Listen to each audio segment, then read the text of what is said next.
नमस्कार। चलिए आज समझते हैं छत्तीसगढ़ के बनने की पूरी कहानी परत दर परत। यह विश्लेषण उन सब के लिए बहुत जरूरी है जो प्रतियोगी परीक्षाओं की तैयारी कर रहे हैं या बस ये जानना चाहते हैं कि भारत के राज्य आखिर बनते कैसे हैं। तो आज हम क्या क्या देखने वाले हैं। सबसे पहले हम राज्य बनने के सफर को जानेंगे। फिर देखेंगे कि आंकड़ों में छत्तीसगढ़ कहाँ खड़ा है। उसके बाद इसकी प्राकृतिक पहचान और राजकीय प्रतीकों को समझेंगे और आखिर में राज्य के गीत की बात करेंगे। तो कहानी शुरू होती है उस ऐतिहासिक सफर से जिसने छत्तीसगढ़ को एक अलग राज्य के तौर पर अपनी पहचान दी।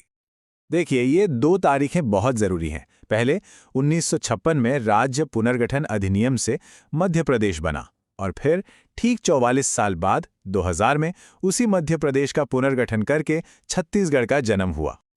अब यहाँ एक बहुत जरूरी बात है जो याद रखनी है। छत्तीसगढ़ बनाने के लिए कोई नया कानून नहीं आया था, बल्कि ये मध्य प्रदेश पुनर्गठन अधिनियम के तहत ही बनाया गया था। मतलब मातृ राज्य को ही पुनर्गठित किया गया था।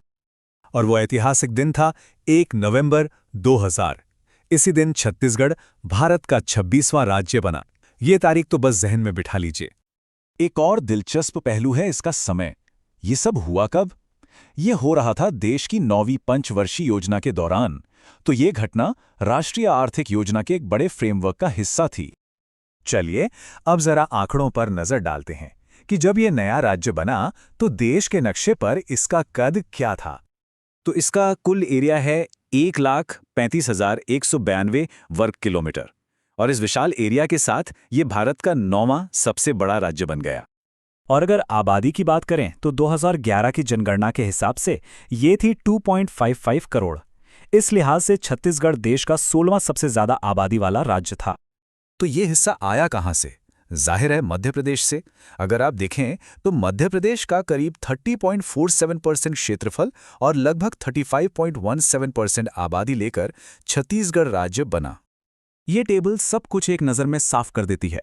क्षेत्रफल के हिसाब से 9वां रैंक जो भारत के कुल एरिया का 4.11% है और जनसंख्या के हिसाब से 16वां रैंक जो भारत की कुल आबादी का 2.11% है।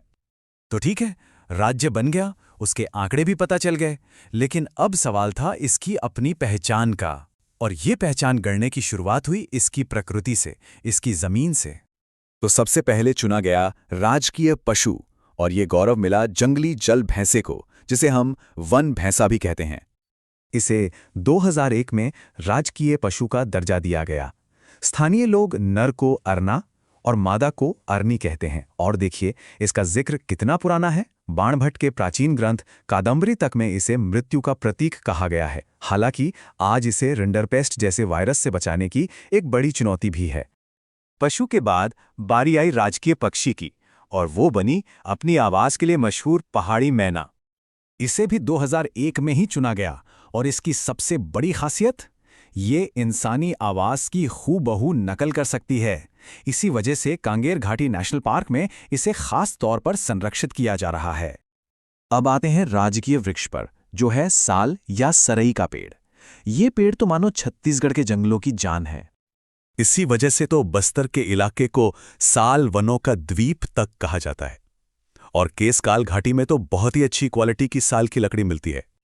एक और बहुत ही अनोखी बात है छत्तीसगढ़ की, और वो है इसका नक्शा। कभी ध्यान से देखिएगा, ये बिल्कुल एक समुद्री घोड़ा यानी हिपोकैम्पस जैसा लगता है। और कमाल की बात यह है कि इसका सपना आज से 100 साल से भी पहले 1918 में ही पंडित सुंदरलाल शर्मा ने देख लिया था, जिन्हें छत्तीसगढ़ का स्वप्न दृष्टा भी कहते हैं। चलिए अब आते हैं सबसे अहम प्रतीक पर, राजकीय प्रतीक चिन्ह पर।